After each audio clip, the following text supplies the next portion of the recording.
성경은 보고 듣게 함으로 우리의 믿음을 성장시킵니다. 여러분, 보지 않고 듣지 않으면 안 믿으려고 하니까. 내가 믿음으로 살아감에 있어서 여러분 앞에 정말 모범된 모습으로 돈도 많이 벌고 자식도 잘 교육시키고 훌륭하고 출세하고 이런 모습들을 보이면 여러분도 그 모습을 보고 그렇게 닮아가려고 노력할 거 아닙니까? 근데 우리는 그게 성공이고 그게 목표라고 생각하지 않아요. 열심히 주님을 위해 살았더니 하나님께서 그냥 덤으로 주셨고 그냥 그걸 누리라고 하셔서 그냥 누리는 것이지, 그게 하나님께서 주시는 복이라고 생각하지 않아요. 특별히 창세기 1장을 통해서 하나님이 우리의 창조지심을 확신시키고 그를 기억하게 하십니다. 그 확신과 기억이 우리를 믿음을 성장시키는 것입니다. 그러기 위해서 우리의 믿음을 떨어뜨리는, 안식하지 못하는 일은 결코 있어서는 안 되는 것이죠. 그 안식을 기억하고 지키는 것이 복되는 것이고 거룩해지는 것임을 기억해야 합니다. 창세기는 성경책입니까? 아닙니까? 창세기는 성경책이에요? 아니에요? 성경책이 아니에요? 네, 성경책이죠.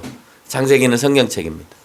우리가 믿는다고 할 때 보이지 않는 하나님께서 가시적으로 우리에게 보이시기 위해서 처음에는 청력과 또는 입의 모양을 통해서, 그러니까 구두를 통해서 우리에게 가르쳐 주셨습니다. 구두로 우리에게 전달하기 전에는 어떤 한 사람에 의해서 환상을 통해서 보여줘요. 그 환상이 진짜 하나님의 메시지라고 그 사람은 믿었기 때문에 그것을 받아 쓰고 다시 그 쓴 것을 가지고 백성들에게 알려주는 역할을 했어요. 그래서 보이지 않는 하나님이 처음에는 말과 청력으로 다가옵니다. 구두로 다가오고 그 구두를 다시 귀로 듣는 그런 믿음으로 다가가요. 왜요?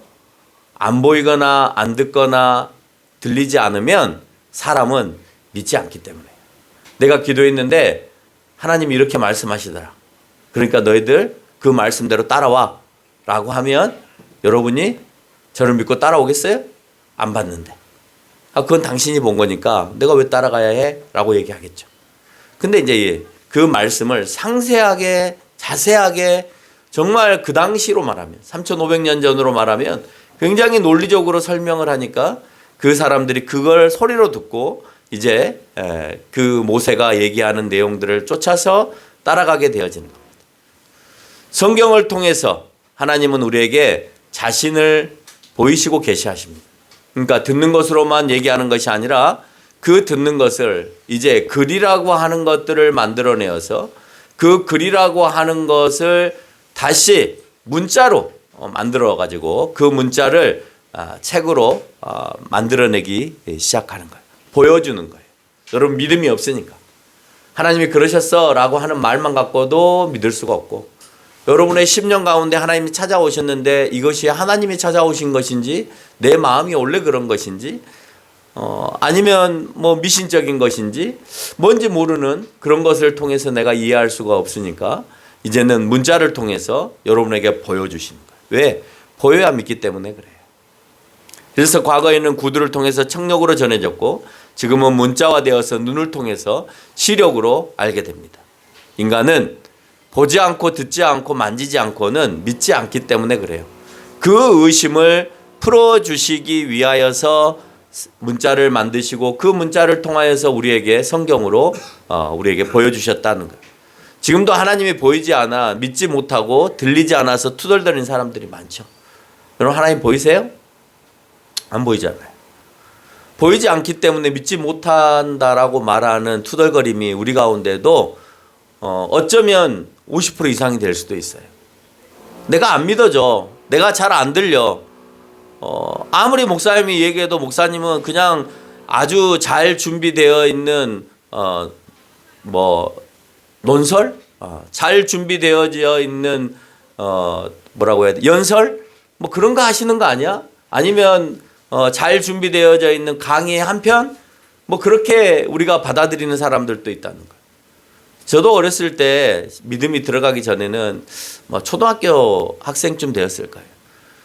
도대체 목사님이 저 강대상 위에서 설교하시는 저 내용이 무슨 말인지 모르겠어요. 본인만이 알고 있는 내용을 열심히 얘기하시는 것 같아요. 근데 중학교 2학년 때 예배를 드리는데 하염없이 눈물이 나오는 거예요. 중학교 2학년 학생이. 하염없이 말씀을 듣는데 눈물이 나오면서 그 말이 무슨 말인지 이해가 되기 시작하는 거예요. 그리고 예배가 끝나고 난 다음에 몇 시간인지 모를 만큼 내가 해야 될 그 기도의 제목들을 놓고 마냥 기도를 했어요. 그걸 시작으로 해서 몇 년 동안 예배 끝나고 기도했는가 몰라요. 근데 그 바람이 주변에 있는 후배, 선배, 심지어 집사님, 권사님까지도 예배가 끝나면 모여서 함께 기도했어요. 그래서 예배 끝나면 기도의 시간으로 자동으로 들어갔어요. 목사님은 그런 방법을 몰랐어요. 어떻게 해야 되는지도 몰랐어요. 어떻게 해야 부흥이 되는지도 몰랐어요. 저도 몰랐어요. 그냥 기도만 했을 뿐이에요. 그런데 그 뜨거운 그 기도의 시간들이 1년이 지나고 2년이 지나니까 교회가 폭발적으로 증가하는 거예요. 서로가 서로를 불신했던 마음들이 이해하는 마음으로 바뀌고 돕는 마음으로 바뀌고 또 목사님에 대한 생각과 또 잘못된 것들이 변화되어지는 일들이 그 교회 가운데 일어나는 거예요. 그래서 한 50명쯤 되었던 교회가 120명까지 그 2년 사이에 폭발적으로 성장하는 모습을 봤습니다. 전도요? 그렇게 하지 않았어요. 그냥 자기 마음이 평안하니까 옆에 있는 사람에게 우리 교회 갈래? 그냥 그 정도의 모습이었는데 그 사람들이 전도되어지고 인도되어져서 그 교회가 차고 넘치는. 그래서 지금도 고향교회를 가면 아주 어린 지찬이만큼 아주 어렸던 그 아이의 모습으로 그분들은 머릿속에 제가 담겨 있죠. 그럼에도 불구하고 굉장히 존중해줘요. 그분들이 굉장히 존중해줍니다. 제가 목회를 나올 때는 아예 그 교회에서 떠나 있는 상태에서 서울로 와서 목회를 했기 때문에 목회자로서는 어쩌다 한 번씩 몇 년에 한 번씩 볼 수밖에 없잖아요. 그럼에도 불구하고 그 어린 아이, 네 어렸을 때 그랬지라고 얘기하는데도 불구하고 항상 그 아이에 대해서 함부로 대하지 않는 그런 모습들이 교회 가운데 있었다는 거예요. 여러분, 우리는 얼마든지 믿지 못하고 들리지 않는 투덜대는 사람들이 있어요. 나는 예배를 통하여서 예배에 감동이 있어서 성령이 여러분 가운데 마음에 찾아오셔서 정말 기도하고 싶은 마음이 예배를 통해 이루어지기를 바라고, 누가 뭐라고 하든지 간에 누가 어떤 모습으로 나를 바라보든지 간에 내가 정말 기도하고 싶어서 정말 내 목소리를 마음껏 내어놓으면서 누가 듣든지 말든지 때로는 누가 봤을 때 미친 사람처럼 마냥 기도하고 마음껏 기도하고 돌아가는 그런 교회였으면 좋겠다라는 생각을 해요. 그래서 누구에게나 보이게 하고 듣게 하기 위해서 성경이 만들어졌습니다. 물리적인 방법을 통해서 듣고 보게 하시지만 여전히 성경을 믿지 못합니다. 믿으라고 보여주셨는데도 불구하고 여러분은 아직도 성경을 성경으로 받아들이지 못하고 하나님의 말씀으로 인정하지 못하고 그로 인해서 하나님도 인정하지 못하는 그런 삶을 살아가고 있는 거예요. 그래서 성경이 하나님의 말씀입니다를 인정하는 것이 하나님에 대한 믿음의 시작이에요. 여러분, 하나님을 어떻게 믿느냐? 여러분, 과거에 성경이 없을 때는 그냥 나에게 다가오시는 하나님을 그냥 믿는 수밖에 없어요. 근데 이제 성경이 존재하잖아요. 이게 하나님의 말씀이야 라고 우리가 인정하고 가잖아요. 그러면 이걸 인정하면서부터 우리의 믿음은 시작되어진다라고 하는 거예요. 여기서 그 인정함을 통하여서 성경을 바라볼 때 그 안에서 말씀하시는 하나님을 우리가 느끼는 거예요.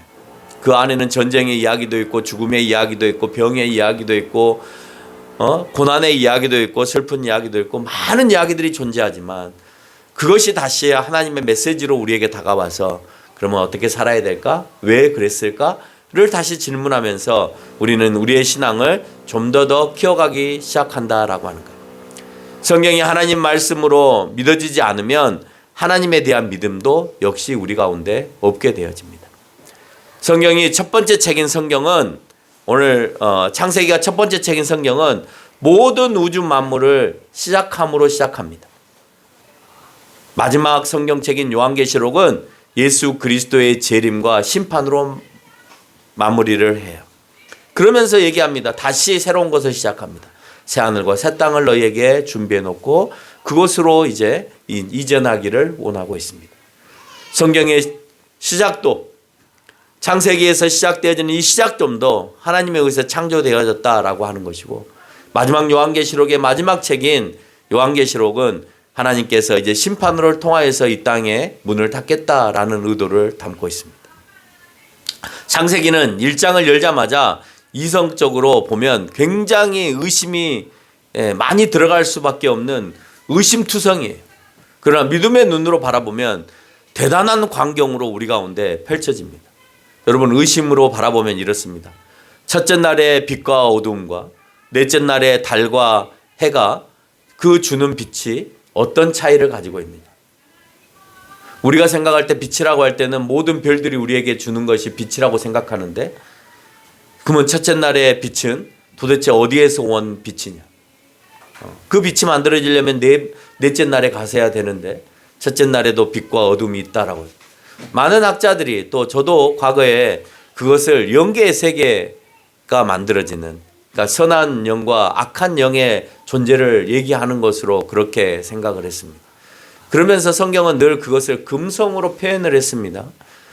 금성으로 표현하면서 별의 세계와 연관을 지어서 그 빛난 샛별이 결국은 사탄의 모습으로 등장하는 것으로 설명을 성경은 해왔기 때문에 영계로 또는 사탄으로 연결을 했습니다마는, 제가 뒷부분에 가서 그것을 도표 가운데서 새롭게 어제 이제 묵상을 하고 성경을 말씀을 준비하면서 그렇게 봐서는 안 되고 이렇게 보는 것이 더 이해가 되겠다라는 생각을 했어요.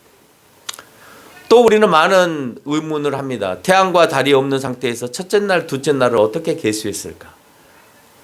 우리가 해가 뜨고 달이 떠야 하루라고 하는데 그 하루라는 개념이 넷째 날이 있는데, 그러면 첫째 날, 둘째 날, 셋째 날은 어떻게 계수했을까?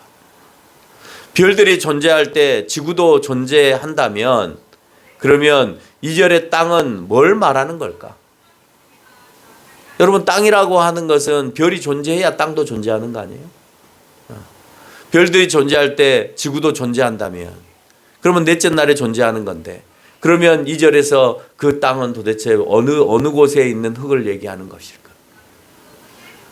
또 넷째 날이 태양이 만들어지고 지구는 그 전에 만들어졌다면 지구는 매우 추웠을 텐데 태양이 빛을 비추지 않았을 거니까.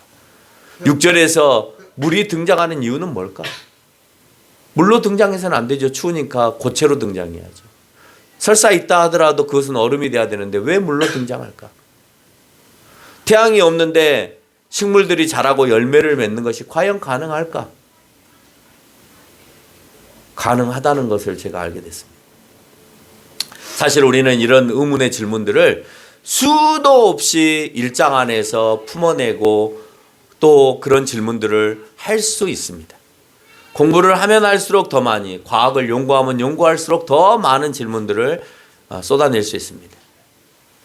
우리에게 이성을 주셨기 때문에 우리는 얼마든지 이런 질문들을 던질 수 있어요. 그러나 답을 어디서 찾느냐가 매우 중요합니다. 여러분, 이런 질문들을 가지고 불교인에게 찾아가면, 예를 들어서 중들에게 찾아가면 그가 우리가 말하는 신앙이나 믿음 안에서 답을 주겠어요? 아니죠. 본인이 가지고 있는 경영과 깨달음 안에서 우리에게 답을 주겠죠. 그러면 그 답을 하나님을 인정하지 않는 세상의 지식이나 하나님과 점점 멀어지고 또 이해하지 않으려고 하는 과학과 또 다른 이성의 학문에게 가서 질문을 던지면 그들이 우리가 원하는 성경적 질문을 주겠어요? 본인들이 알고 있는 지식과 학문으로서 답을 주겠어요? 우리는 그 사람들이 믿지 않고 하나님을 인정하지 않음에도 불구하고 자꾸 다른 학문과 다른 종교와 다른 사람들을 통하여서 답을 얻으려고 하는 어리석은 행동들을 하고 있는 것 같아요. 왜요? 접근 방법이 달라요. 접근 방법이 다르잖아요. 철학을 연구하는 사람들이 성경을 바라보는 게 접근 방법이 달라요. 심리학을 연구하는 사람들이 성경을 보는 방법은 접근 방법이 달라요. 제가 놀란 게 심리학을 전공한 사람이 어느 날 성경을 건드리는 거예요. 타 대학에 심리학을 가르쳤던 교수였는데 본인도 이제 신앙인이라면서 건드리는데 뭐라고 얘기하냐면 요셉에 대해서 언급을 하면서 요셉의 심리를 가지고 얘기를 하는 거예요. 요셉에 대한 심리를 가지고 얘기하면서 야곱이 얼마나 잘못된 아버지 상을 가지고 있느냐로 설명하는 거예요. 그렇기 때문에 자식 간의 갈등들이 생길 수밖에 없었고, 그러니까 요셉은 형제들로부터 미움을 사게 됐고, 그래서 팔려에 당하게 되었다. 그 안에는 하나님의 섭리와 계획은 아무것도 없어요. 그렇게 되면 뒤에 일어나는 것들은 그냥 다 우연이 되어지고, 그리고 그렇게 상처받은 사람이 그렇게 훌륭한 사람이 된다라고 하는 부분에 있어서는 본인이 대답을 못 해주는 거예요. 그러니까 상처받은 사람들은 그 상처의 치유가 해결이 되어야 정상적인 사람이 되어진다가 심리학에서 말하고 있는 내용들이었어요. 그 사람이 주장하는 내용이었어요. 근데 요셉이 나중에 잘 됐거든요. 모든 일에 있어서 항상 정직하게 모든 것들을 결정하고 바라보거든요. 그게 왜곡된 시각에서는 절대 앞에 그 앞 수업 시간에 심리학을 말할 때 도대체 그 사람의 이론으로는 그렇게 답이 나올 수 없는 상황으로 전개가 되는 거예요. 근데 그건 얘기하지 않아요. 그냥 단지 그 가정 안에서 벌어지는 일들이 아버지의 잘못된 심리와 그로 인하여서 형제들 간의 잘못된 심리로 인하여서 이런 문제가 발생했고, 결국 그게 가정의 파탄이다라고만 설명하지 그 다음에 이루어지는 좋은 과정들에 대해서는 심리학적으로 해석이 안 되니까 설명을 하지 않는. 그래서 수업 시간에 그런 얘기를 했죠. 왜 뒷부분에 대해서 설명하지 않고 왜 요셉이 그 가운데에서 건강한 정신과 건강한 생각으로 그 문제들을 해결해 가는가 하는 것은 얘기 하지 않느냐고. 당신 뭐 교수님도 믿는 사람이라고 하지 않았냐고. 그건 또 다른 관점이라는 거예요. 그 또 다른 관점을 설명해 주세요 하니까 화를 내더라고요. 그래서 우리는 어떤 학문으로 접근하냐, 하나님을 믿고 있냐 믿지 않느냐에 따라서 우리에게 주어지는 그 질문들은 수도 없이 답을 찾지 못하고 질문으로 끝날 수밖에 없다. 그 사람들은 신앙으로 답을 찾으려고 하는 것이 아니라 수많은 질문을 던져서 파괴하려고 하는 모습이 더 강해요. 여러분, 과학을 가르치는 교수들하고 얘기를 하면 이런 게 도대체 이해가 되니라고 설명하는 거예요. 야, 태양이 니네들 존재하는 게 4일째인데 4일째 전에 어떻게 물로 지구가 존재를 해? 처음에는요, 태양계가 존재할 때 지구도 같이 존재한다라고 설명을 했잖아요. 지금은 그 태양계에 대해서 제가 어제 유튜브나 다른 책들을 찾아보니까 태양의 그 발광을 하기까지, 태양으로서의 역할을 하기까지 태양계가 이미 존재하는데 그 태양으로서 열을 내고 발생하기까지는 지구가 먼저 만들어지고 난 다음에 4천만 년이 지나야 태양이 태양의 역할을 합니다. 그러니까 끌어당기는 그 힘의 원리는 태양계가 형성이 될 때부터 하게 되지만 태양이 그 에너지를 발산해서 그 태양계에 움직이고 있는 별들에게 영향을 주는 것은 지구가 만들어지고 난 다음에 자기네들 이론입니다. 4천만 년. 이렇게 표현을 해요. 그러니까 이미 존재한 태양은 이미 존재했지만 그 가운데서 태양이 가지고 있는 열들을 발산하지 않았다라고 설명을 하죠. 그러니까 성경은 도대체가 이해가 되지 않는. 그러나 그걸 또 그 과학자들의 의견에 의해서, 생각과 이론에 의해서 또 설명이 되어지는 거예요. 애굽이나 아수르나 바벨론이 이미 자기들의 신이 우월함을 믿고 있었기에 이스라엘과 같은 작은 나라의 신을 믿지도 않을 뿐만 아니라 우습게 생각하는 것 같이 과학과 논리가 우습게 생각되어지는 또는 잘못되어지는 관점으로 성경을 우월하게 생각하는 것이 아니라 하등하게 생각하는 그런 관점으로 바라보게 되어집니다.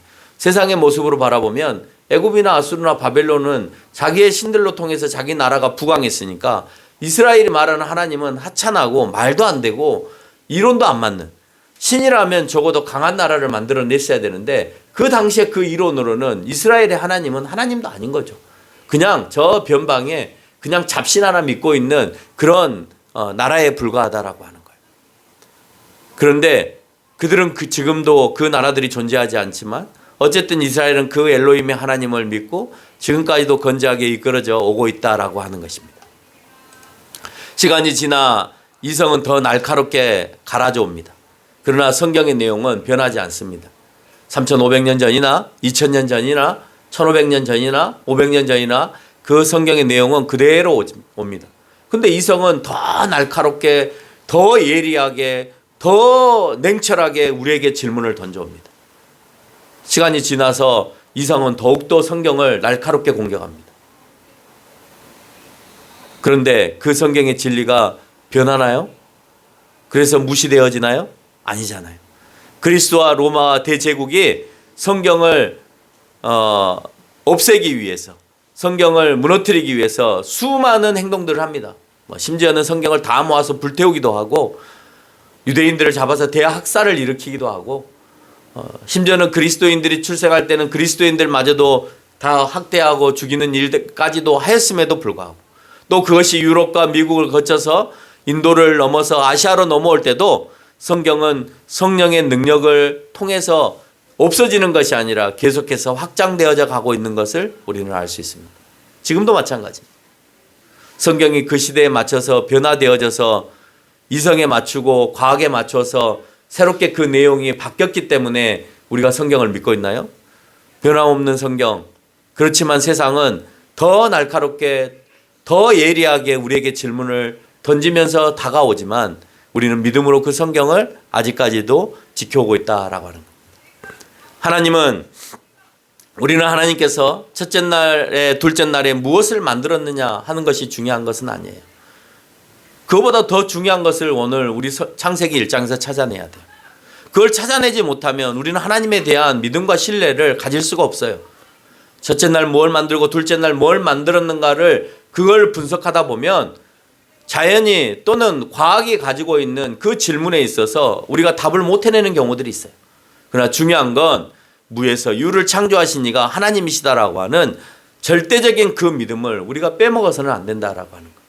그것만 붙들고 있으면, 그러면 나머지의 내용들은 시간이 지나고 또 믿음이 있는 친구들을 통하여서 하나하나 또 새롭게 바라봐질 수 있다는 겁니다. 하나님은 말씀하신 예수님을 통해서 만드셨습니다. 성령은 그것들이 조화롭게 운행할 수 있도록 도우신 것으로 표현되어져 있습니다. 수면 위에 운행하시다라고 하니까 바다 위를 성령이 걸었다 이런 뜻이 아니라 보호하셨다라는 의미로 히브리어는 설명을 해요. 그래서 그 모든 세상이 조화롭게 움직일 수 있는, 지구만이 아니라 하나님이 만드신 모든 창조물이 조화롭게 운영되어질 수 있도록 성령은 그 가운데서 보호 조치를 취하였다라고 말할 수 있는 거죠. 하나님은 안전하신 이시기 때문에 매번 만들 때마다 뭐라고 표현하고 계시냐? 보시기에 좋았더라라는 말로 사용합니다. 스스로 만족하고 완전한 창조를 이루어내셨다라고 얘기하는데도 불구하고 우리는 완전하지 않다, 불완전하다, 잘못되었다라고 하는 의심으로 바라보기 때문에 우리의 신앙은 결코 성장할 수가 없습니다. 믿음의 눈으로 바라보세요. 이해 안 될 수 있죠. 여러분만큼이나 나도 젊었을 때는 이해가 안 되고 얼마나 많은 의심과 질문들을 던져가면서 성경을 봤겠어요. 그러나 시간이 지나서 내가 이성이 더 발달하고 더 많은 책들을 봤을 때, 그래서 성경이 더 파괴되어지고 믿음 없는 모습으로 살아가야 되지만 아니더라는 거예요. 믿음의 눈으로 봤을 때 보이지 않는 것들이 바라봐지게 되어지고 과학적으로 설명이 되지 않은 것들도 하나님이 하셨음에 대하여서 인정하는 믿음으로 바뀌더라는 겁니다. 일곱째 날에는 안식일로 정하시고 복되고 거룩하게 하셨다라고 했습니다. 그로 인해서 하나님의 창조 사역은 끝납니다. 우리가 생각할 때 창조 사역이 6일로 끝나기 때문에 7일이 무슨 의미가 있느냐라고 생각할 수 있습니다. 그러나 7일이라고 하는 숫자를 제시하는 그 이유만으로도 7일도 하나님께서 만드셨다라고 하는 개념이 들어가는 거죠. 7일에 안식하심, 일곱 번째 날이라고 하는 개념에 놓고 있어서 창조한 것처럼 보여지지만 역설적으로는 일곱째 날에 안식하셨다고 되어 있습니다. 창조는 멈추시고 만드신 건 멈추시고 안식하십니다. 여기서 말하는 안식은 6일 동안 했던 것과 정반대의 사역을 하시면서 안식합니다. 그러니까 7일째 되는 날을 우리가 생각할 때 창조 사역이 멈췄으니까 안 했다가 아니라 7일은 또 다른 방법으로서의 사역을 하신 거예요. 그래서 일곱 번째 날은 정반대의 사역인 창조물을 관찰하시고 즐기시고 교제하는 시간을 갖고 계시는 것을 우리가 알 수가 있죠. 하나님께서 말씀하시는 안식은 아무것도 관여하지 않으시고 푹 주무셨다는 의미가 아니라 물질의 창조를 하지 않으셨다라고 하는 것으로 성경은 기록되어 있습니다. 만에 하나 육체적인 노동을 하고 휴가를 받았습니다. 휴가를 받아서 내가 쉰다라고 할 때는 정신적인 활동을 하는 거예요. 그래서 육체의 일을 그만두고 내 육체를 쉬게 해주는 일을 하거나 아니면 육체의 일은 안 하고 정신적인 활동을 하는 거예요. 게임을 하거나 아니면 책을 보거나 아니면 자연을 보러 여행을 다니거나 이런 일들을 통해서 육체와 반대적인 것을 하는 것을 심리학에서는 쉼이라고 표현을 합니다. 정신적인 활동을 했던 사람, 글을 쓰거나 아니면은 뭐 다른 사람들을 상대해서 계속 어떤 상담을 하거나 그런 일을 했던 사람들은 자기들이 쉼을 가지려고 하면 육체적인 활동을 해야 됩니다. 그래서 운동을 하거나 아니면은 몸으로 움직일 수 있는 여러 가지 다양한 일들을 하면서 그걸 쉼이라고 얘기하는 거예요. 그래서 교수들의 쉼은 연구실에서 나와서 테니스를 치러 가거나 뭐 골프를 치러 가거나 아니면은 러닝을 하러 가거나 그렇게 운동을 하는 게 본인들의 쉼이에요. 그러니까 연구소 밖으로 나오는 게 본인들의 쉼. 연구소에 들어가는 것을 일이라고 보는 것이죠. 만드신 것을 멈추신 하나님께서 2장 3절에 일곱째 날을 복되게 하사 거룩하게 하셨습니다. 7일째 되는 날에 대해서 거룩하게 설명하고 있습니다. 그 거룩의 설정을 뭐라고 얘기하고 있냐? 복이라고 표현합니다. 하던 모든 일을 멈추고 하나님께서 피조물을 보시고 즐기시면서 교제하시듯이 우리 역시 하나님을 기억하고 즐거워하며 교제하는 시간으로 일곱째 날을 기억하라는 거예요. 그게 거룩한 날이라는 거예요. 거룩하게 하는 날이고 거룩한 날이고 그 날이 복된 날이라는 거예요. 여러분 성경에서의 복은요, 생명을 건져내게 받음을 복이라고 얘기해요. 그래서 신약 성경에서의 복은 병을 낫고 부자가 되고 치료가 회복이 되어지는 것을 복이라고 얘기하는 것이 아니라 네가 복을 받았다라고 할 때는 네가 구원을 받았다라고 하는 말로 표현이 되어 있어요. 물론 구약 안에서는 장수하는 것도 복이라고 표현되어 있고 네가 부자가 되는 것도 복이라고 표현이 되어 있고 많은 자식들을 낳는 것도 복이라고 표현되어 있습니다만은 궁극적인 복은 네가 생명을 건져내음에 대한 그 복을 더 강조하고 있다는 거예요. 그러니까 실질적인 복은 생명을 얻어내는 건데 그 생명을 얻어내는 것은 거룩의 작업이 이루어져야 내가 생명의 연장이 이루어지는 거예요. 근데 그 거룩은 하나님과의 밀접한 관계 속에서 계속해서 거룩이 이루어지는 거예요. 그래서 오늘 안식과 거룩과 교제와 또 그 안에서 이루어지는 복은 하나로 연결되어지고 저는 그것이 성경의 전체적인 맥락의 주제라고 봐야지는 거예요. 그래서 우리가 생각하는 안식은 평안이잖아요. 우리가 얻고자 하는 건 평안이잖아요. 돈이 없어도 우리가 얻고자 하는 건 평안이에요.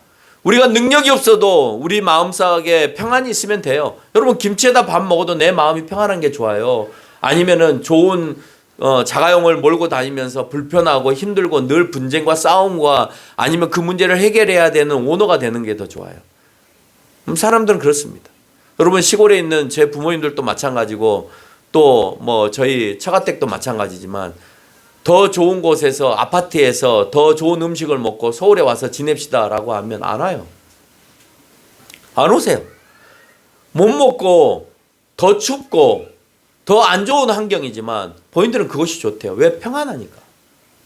그런 긴박성 속에서 살고 싶지 않다는 거죠. 서울에 올라와서 정말 치열하게 살아야 되고 내 일거리를 얻어내야만 내가 그 다음 달을 살아낼 수 있는 그것이 아니라 그냥 내가 농사 지어서 그냥 내가 먹을 것이 있으면 그냥 그것으로 내가 1년을 살고 뭐 그분들은 대단한 욕심도 없어요.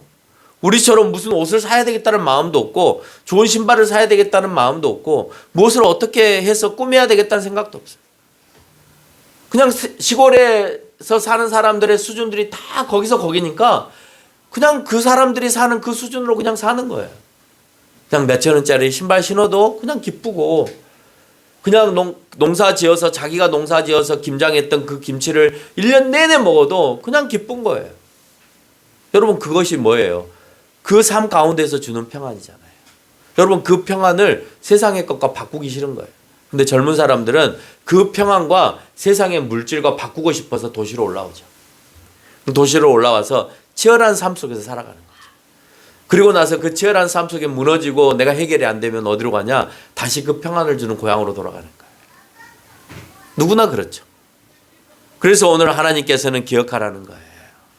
기억할 그 날짜를 우리에게 허락하시는 거예요. 적어도 너희는 7일을 지나서 다시 되새기고 되새기라는 거예요. 표를 하나 보여드리겠습니다. 아까 제가 이 안에서 원리를 찾았다라고 하는 창조 사역 가운데 답을 찾아요. 여러분, 첫째 날의 빛과 어둠과 넷째 날에 해와 달이 만들어지고 있는 빛과 어둠, 도대체 이 차이가 뭐냐라고 하는 겁니다. 그런데 자세히 보니까 첫째 날, 둘째 날, 셋째 날에 만들어지는 것은 넷째 날, 다섯째 날, 여섯째 날에 만들어지는 그 물질들이 존재할 수 있는 근원들을 만들고 있다는 거예요. 공간과 시간과 근원들을 만들고 있다는 거예요. 새와 물고기가 살 수 있는 물과 궁창을 만들어내요. 근원이죠. 그 생명체들이 살 수 있는 근원을 만들어내는 거예요. 곤충과 동물과 사람이 존재할 수 있는 바다와 땅과 식물들을 만들어내는 걸 넷째 날에 만들어냅니다. 그 동물들과 그 사람들이 살아갈 수 있는 여건이죠. 근원을 만들어내 주는 거예요. 그러면 넷째 날에 해와 달과 별의 근원이 첫째 날이라는 거예요. 그 말이 뭐냐? 여러분, 태양과 달이 있어야만 빛이 온다고 생각하는데 그게 아니고요. 태양과 달의 근원은 그 태양과 달이 가지고 있는 그 빛의 근원인 여러 가지의 스펙트럼에 존재하는 빛, 그러니까 열과도 상관이 없을 수 있어요. 여러분, 식물은요, 열이 있어야만 자라나는 거 아니에요.